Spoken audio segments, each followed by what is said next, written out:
Well, that'll be interesting if it starts with a cat meowing because the timing was perfect. Welcome to episode 300 of the Mighty Whites podcast. Are we doing anything special? No, we're rushing it because we're both really in a hurry. I'm Jack, as always, joined by KC. Now then. How's things, mate? Yeah, all good, thanks. How are you?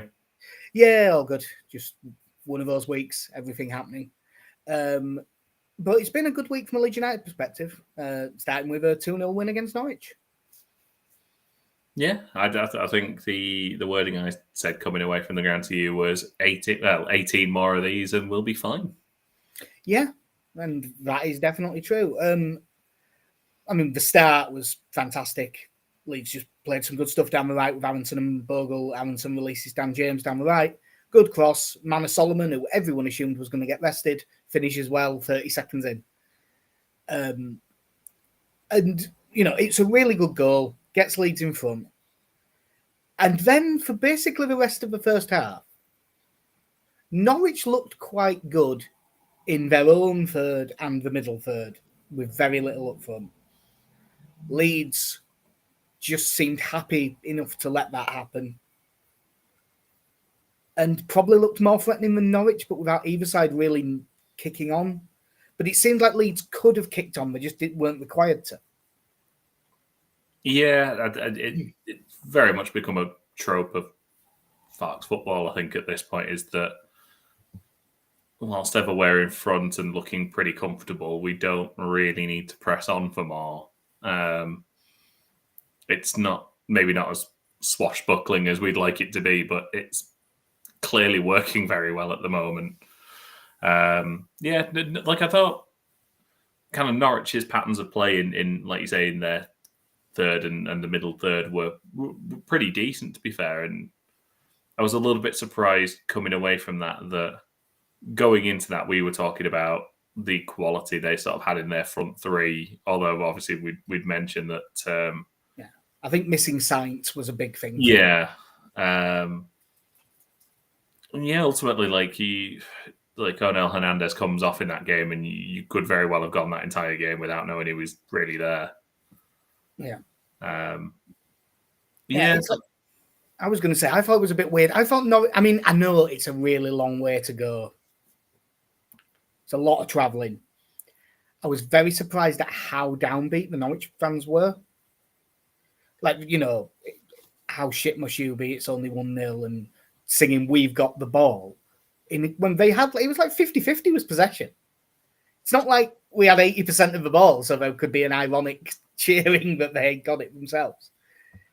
Yeah, the stuff they must have been watching this season really can't be pleased by it. I know from what we watched, obviously the end product wasn't there, and ultimately that's what it will always come down to. Yeah, we checked after the game, didn't we? And it was 0 shots on target, which is crap. Yeah, but the way they moved the ball around sort of the back four and the midfielders was halfway decent. Like, it wasn't, you know, they were a bit daring with it. I was a little bit surprised that we weren't. Essentially, it was Shane Duffy that Joe Peru sort of chose to close down when he was in possession, whereas sort of my thinking would be, let him go, feel free. Yeah. I want to see that man at the halfway line. There were bits last season where teams were doing that to Joe Rodon, letting us pass it to him and let him go. And it's because he looked a bit dodgy on the ball, and now his passing appears to be just as good as Strauch's, or at least very close to it. Yeah. So it appears to have helped him. But yeah, like you say, it was, what would it be, about a quarter of an hour in when they were singing "How Shit Must You Be, It's Only 1-0," and you were there good. Aren't you 11th? Yeah, like they weren't terrible. And compared to a lot of the other teams that we've seen, you could at least see what their manager was trying to do, which there's been a lot of other teams where that wasn't the case. I mean, they won 5-1 against Swansea yesterday. So they can't be that bad. The big talking point of the game that I dare say, if there are any Norwich podcasts, this is probably what half of it was spent on. Outanaka got booked early on for a foul that in the ground I thought the yellow was a little bit harsh, and I remember you saying that you thought it was about right. And then he makes a tackle, a play foul early in the second half that was at least as bad as the first one. That very much smacked of the referee has backed himself into a corner here with this decision. And if you're a Norwich fan or player, you would be looking at that going, the ref has bottled this, is what he has done. Yeah. If he's being consistent, if the first one's a yellow, the second one's a yellow. And then I'm sure as it was, Daniel Farke's immediate plan was, 4 minutes into the second half, subbing both him and Byram. Going, let's get those two off then. Yeah, I'm just looking. The subs were in the 55th minute, so I'm going to guess this Tanaka tackle was in the 54th. Yeah, Daniel. Well, I was glad to see some proactive management, to be honest, because in-game stuff is where all the criticism of Farke has always been in-game stuff. And he goes, right, Tanaka's got away with one there. I'm going to take Tanaka off straight away, and I'm also going to take Byram off straight away because that's his other opportunity to make up. That's the referee's other chance to make up for it. Off the come straight away, Gruev on and Firpo on. And I think we just, in terms of the balance of the team and the way we're playing, I thought that we looked a lot better for Firpo coming on. Yeah, I think we looked a lot better down that left-hand side because all of a sudden you had someone who, one, could go on the outside. But I think when you watch Firpo, he just has this instinct for what he needs to do in that area. Whereas with Byram, I do think that there's moments when you can sort of see the cogs turning, and I think part of that is because he's playing on his weaker side as well. Yeah. But yeah, just having Firpo there, this naturally attacking fullback, all of a sudden gave them another problem. And yeah, I just thought all of a sudden we just had this extra attacking presence on there. In a game where, even though they were playing with a front three, we were pretty comfortable having two at the back and maybe Tanaka or Rothwell or Gruev just sitting a little bit deeper. We seemed to be fine with it. On the subject of that, they did a weird thing on our goal kicks. They put 3 on the edge of our box, which is what Blackburn did, and Blackburn did it quite well. But they sort of put 3 on the edge of our box, and they all stayed in the middle, and they just let us pass it to Roden. It seemed to be about the width of the D, wasn't it? It was. So all that meant was that Roden got the ball, stepped forward 2 yards, and he's already beaten 3 players. Yeah. So by definition, someone in front of him, so long as the movement is even competent, someone in front of him has some space. It was a very odd thing to do. It was as if they'd been instructed, right, I want you all to push up, but they didn't know which one. I expected it to be 1 central and 1 push on each centre-back and force us to kick it long. And they just didn't do that. It was an odd situation. Because the pass that I'd have thought they'd have been worried about would have been Tanaka or Rothwell dropping in and getting on the ball. But we didn't even need to try that because they just left it to Roden. It was a really weird thing. So yeah, that must have been a bit frustrating to watch from a Norwich point of view, but it was just quite funny from the stand. About 10 minutes after those changes, Leeds sealed the game, and it was, even though there was still half an hour left with stoppage time. Once the second goal went in, you knew it was done. Manor Solomon with a really good cross to the far post, and Dan James volleying home. It was just a good goal. Both Solomon and James with a goal and an assist apiece. I sort of after the game, I said that I thought Dan James was man at match. And I just thought that the James and Bogle link up on the right side was excellent all the way through. But the vast majority of people had Bogle as man of the match, especially those who saw it on telly. I mean, with him, like you say, there wasn't. He didn't have a lot of defensive work to do. Almost none. So he was given most of his input in the game was bombing on.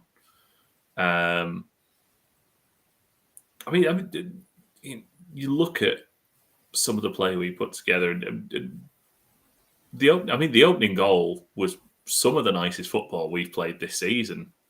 Yeah, I think it's probably in terms of a team goal, probably second behind the Aronson's winner at Derby. It was, that play down the right-hand side, Aronson making the right pass at the right moment. It was lovely, and crucially, the right weight of pass, which is the thing he seems to get wrong a lot. It turns out he just needs to flick it. Just this little step over flick, behind him, he'll be fine. But yeah, it was lovely football from sort of everyone involved there, and yeah, but Jayden Bogle, I think the worry was, the worry at the start of the season was he is a fullback who can't defend, and we've now got to a point where we know that's not the case. Like he is. Yeah, he had 2 games of that. Yeah, the opening couple of games he wasn't great, and we had a bit of a worry, and we all missed Luke, and yeah, now he just seems like a really good Championship right back. Yeah, right now I think he's. If it was sort of just looking back over the last 10 games, it's probably him and Solomon. That'd be his standout names. But yeah, once that goal went in, it was much of a muchness was the game. Everything calmed down. Nonto came on for James, Ramazani for Solomon, and Giavogi came on for Rothwell very late on. But there wasn't really much to say about any of those performances. It was just a really solid win. Yeah, I think we a lot of us will struggle with the idea at this point that these wins that we're putting together aren't going to be the all-action bombing on every chance we get to go get another goal. It's just not going to happen. But it's working. At the moment we are just putting together this good run of wins, and I know there is there's the Blackburn and Hull results in there, but on the whole we're on a pretty good run since certainly about mid-December. Put together a decent sort of 6 weeks at this point, and top of the league. Yeah, so it's clearly working. We should sound happier about this. Yeah. And yet we're still just all the nerves are there. Mine's not nerves. Mine's just a demand for us to play a slightly more attractive brand of football, no matter what the cost. Yeah. Well, if you want Leeds to be attractive, the thing that you need is Pascal Stroud back in there, because he is so attractive. And his hamstring injury apparently has no tendon involvement, so he should be back in a week or 2. I can't wait for that adductor to kick in again. Yeah. But, that's good, because I did think if that was going to be months, I thought we needed to sign a centre-back. If it's only going to be weeks, we probably don't. And while it is still too early to properly focus on other teams, Sheffield United v Hull was the first time I've gone out of my way to watch a game that was one of the promotion rivals, which I've been avoiding doing. And I'm glad I did, because they lost 3-0 to Hull City at home. And to be fair, there's this lad who's been playing for Hull the last few weeks who looks like a right player. Yeah, that guy. I did get a bit annoyed at people on Twitter because there was a few talking about how he should be in at number 9 based on 2 good performances playing out wide.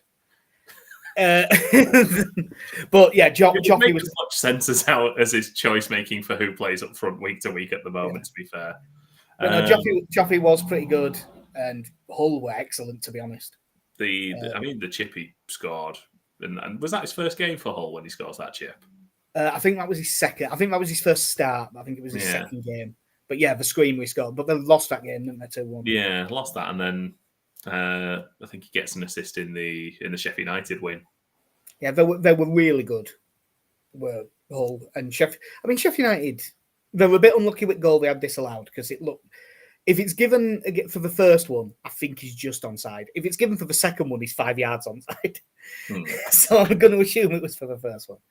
And then Sunderland managed to concede a late goal and draw 2-2 with Plymouth at home. Always rated Plymouth. Yeah. Now, I'm not saying it's because I had a 5 on Sheffield United and then I had a 5 on Sunderland. And I'm not saying I've had a 5 on Burnley. But yeah, the results have gone our way. So and this is the world's biggest if Leeds could win at Burnley, we'd be 4 clear at the top and 6 clear at third. However, would you take a point right now? Yeah, I know there's obviously a lot of talk about how that team is not performing to the levels it probably should be under Scott Parker. In terms of sort of like probably a bit how I feel about Farke's football, but not to the same extent. In as much as I look at that group of players and think we should be turning some of these teams over a bit more often. And you look at the squad that Scott Parker has now, and I know he had a bit of turnover in the summer with that, but the games that they somehow end up drawing or only winning 1-0 when you're looking at the team they're able to put out week to week. I can see why the Burnley fans complain about kind of how that team is at the moment. Yeah. You know everything when you think Leeds fans are complaining too much. Burnley fans are in a similar boat where I do get why, but I'm just going to say Burnley lost 1-0 at Millwall on the 3rd of November. They lost 1-0 at Sunderland on the 24th of August. Those are the only games they've lost in the league. They've had 15 wins and 11 draws. That's the thing that's better. But it's 11 draws and like 9 of them are 0-0. Yeah. So it's weird because you look at that squad and think, yeah, they should be doing more. Only in one direction, because in the other direction, they're unbelievable. The XG number for this came straight from the odds that's out way, guys. So I'm assuming it's right. 23.6 is the XG against. They've conceded 9. It's like Mourinho at Chelsea. Like, in 28 league games, they've conceded 9 goals, which is that's both a run of James Trafford being the best goalkeeper in the league this season, and also just running hot. Like, that's AC Milan at the start of the 90s. Yeah, that is Baresi, that is Costa Curta, that is Maldini. That is Connor Roberts. Yeah. Yeah, I mean, it's ridiculous. Conceding 9 goals in 28 games is just fucking insane. Which is why I'd absolutely take a point. Because as much as we are good going forward, and weirdly, I think we might actually, our XG against might be lower than that. I think it probably is. But, we don't have a James Trafford in goal. We have this other guy. I can't see this being in any way a high-scoring game. And I think they will sit off us and let us have the ball because that's where their strength is. And the one thing is, if they sit back and let us have the ball, we will push men forward and there will be room in behind. And it only takes a little thing, like, I don't know, your winger slipping. And suddenly there's a big chance, because that's exactly what happened at Ellen Road. Leeds dominated that game with miles better side. We had one massive chance, Mateo Joseph missed it. Manor Solomon slips and they score. And the thing with a team that's conceding this fewer goals, you have to be a little bit careful because you're not going to get many chances, which is why I'm expecting Gruev to come in for this. Oh, Gruev and Tanaka. Probably Gruev and Tanaka, yeah. Yeah. It does sound like a Farker thing to do, is to go with 2 more defensive-minded midfielders. Yeah, I can absolutely see that. The interesting one in that regard is if you're going to do that, and you're going to have 4 men in the middle who are all sitting quite deep. Yeah, does Firpo then come in for this one, and you sort of make up the extra man and go for the width? Given his performance when he came on in the last game, I would think so, yeah. He would, in theory, be up against Jadon Anthony, probably. They might play Coley or Shaw, but it's been Jadon Anthony the last couple of games. And don't get me wrong, Anthony's got enough to beat Firpo defensively, but by the standards of wingers, Anthony isn't that rapid. He's quicker than Firpo, but it's not like some of the wingers where you'd be really worried about getting caught. Yeah. So yeah, I would do that. The only major injury they've got by the looks of it is Aaron Ramsey, brother of Jacob, not Oldham Cardiff. But like they've certainly got plenty in the final third. It does appear that they've been playing Josh Brownhill at 10, which I think is better in a deeper role. But I suppose if they've been playing him at 10 in all games, they'll definitely do that against us, so they can just drop into more of a midfield three.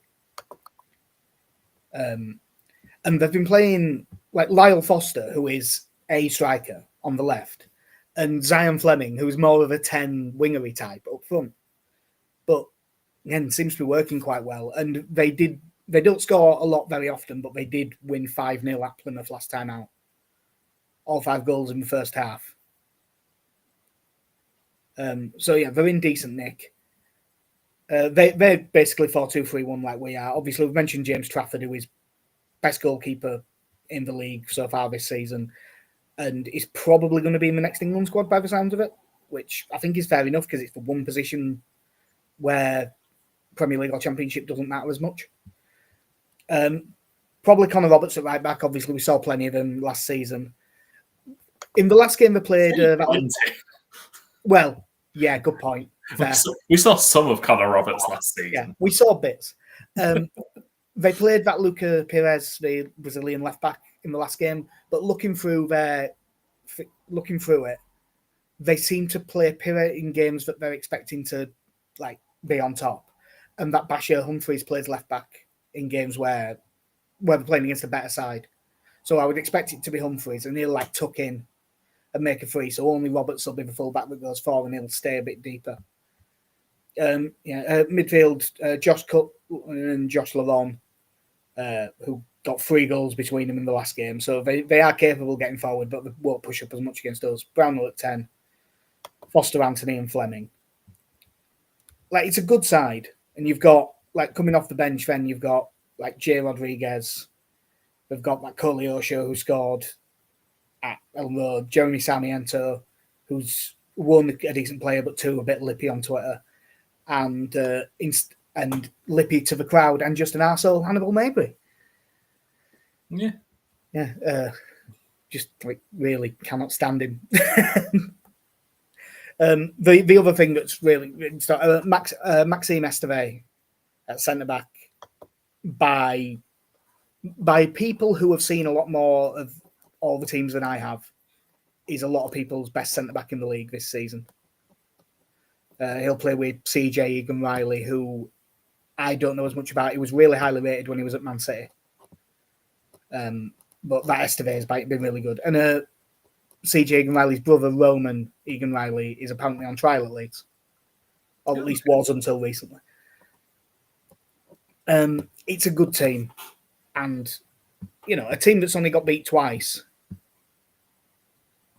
this season in the league. It's when you're away at that, if you don't lose, it's a good result. I mean, you're looking at the point, and we've definitely got to that point now where the top 4 have kind of pulled away from the rest of the pack. Yeah, the gap between Sunderland in 4th and West Brom in 5th is 11 points between them.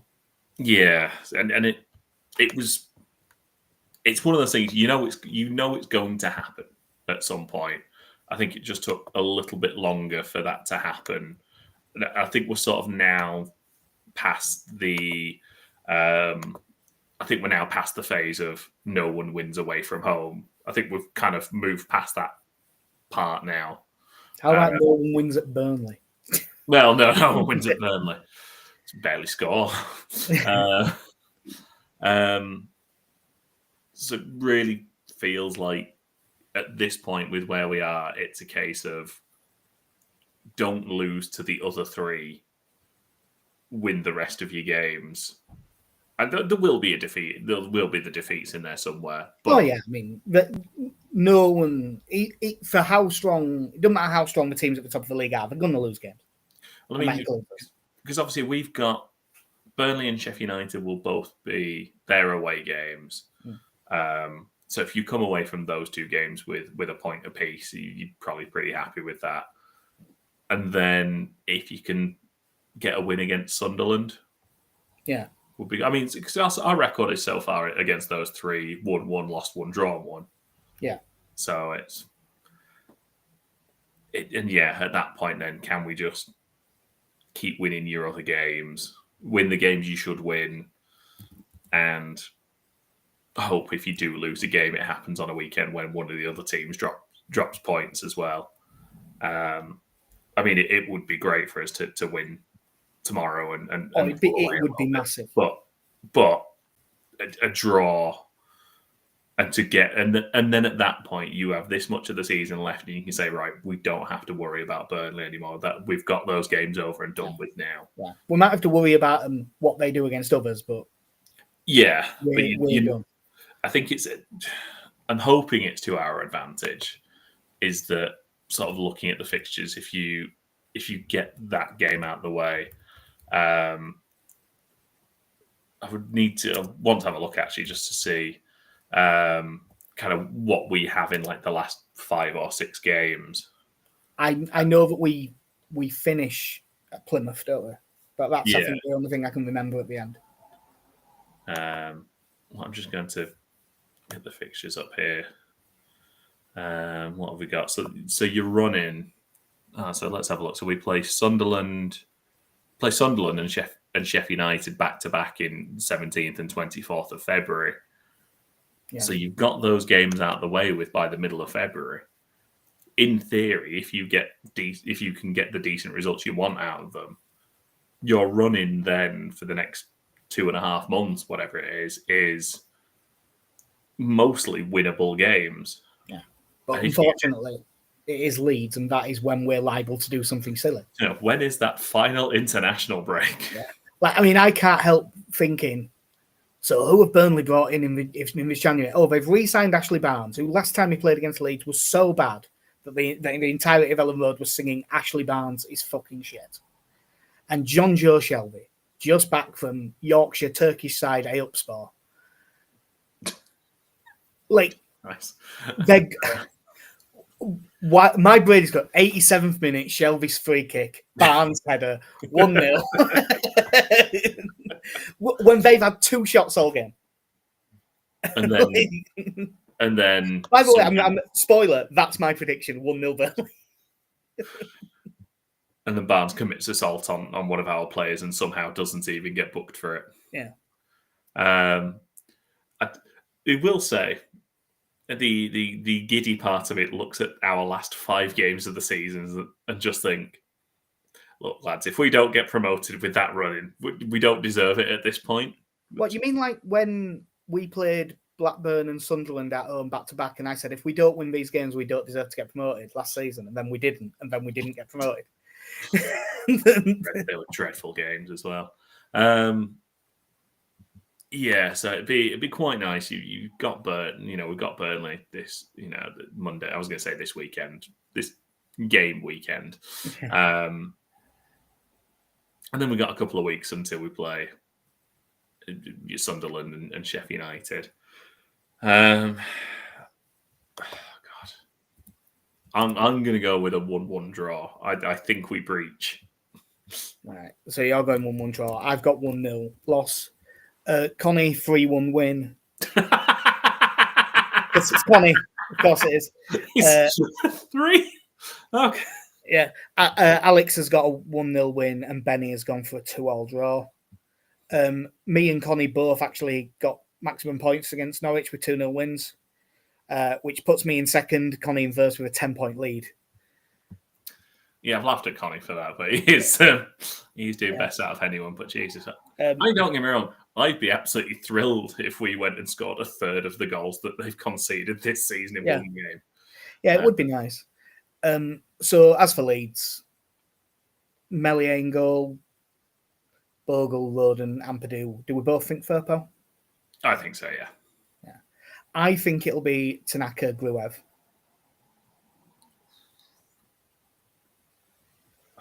I can see. You know what? I'm going to go with that as well because it's against a good team and Farker is not a risk taker. Yeah. I mean, it may well just stick with Tanaka and Rothwell, and if he does, that's fair enough. But I think he might want that bit of, especially with, as you say, as Firpo pushes up a bit more. Gruev as a midfielder who can drop into that left back spot defensively, I think makes a lot of sense. And front four, I'm assuming, will be unchanged. James Aronson, Solomon, Piru. Yeah, I think so. I would be amazed if this is the game where he goes, you know what, we're going to put Nonto on the right. Yeah, like that is, of course, the one thing with this is Leeds still did the press conference on Thursday. That's a lot of that's a lot of days. Yeah. There could be anything injury-wise, but we don't know. But yeah, I thought that we should have played Joseph against Norwich, and I still think it would have worked better. But this one, we're likely to only get a couple of chances. You want Piru on the pitch. Who do you want there? Brendan Aronson, edge of the box, panicking, turning, twirling towards Esteve. But yeah, that will do us for episode 300. God, if we could win, it would be absolutely massive. We don't play again until the Saturday, where we're at home to Cardiff. So yeah, it'll probably be like Thursday-ish where we're back. So, yeah. Cool. I mean, admittedly, this was meant to be Friday and it's Sunday, but we'll have to see what happens. So yeah, that will do us. I've been Jack. See you. I'm Casey. Have a good one. In a bit.